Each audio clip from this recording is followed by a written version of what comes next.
كانت هذه اليقظة الشعبية هي القوة الدافعة وراء عهد محمد علي، وإذا كان هناك شبه إجماع على أن محمدا علي هو مؤسس الدولة الحديثة في مصر،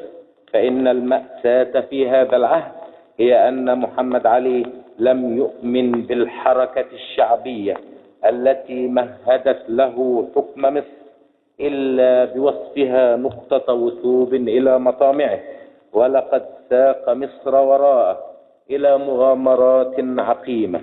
استهدفت مصالح الفرد متجاهلة مصالح الشعب. إن اليابان الحديثة بدأت تقدمها في نفس هذا الوقت الذي بدأت فيه حركة اليقظة المصرية، وبينما استطاع التقدم الياباني أن يمضي ثابت الخطى، فإن المغامرات الفردية عرقلت حركة اليقظة المصرية وأصابتها بنكسة ألحقت بها أفلح الأضرار. إن هذه النكسة فتحت الباب للتدخل الأجنبي في مصر على مصراعين، بينما كان الشعب قبلها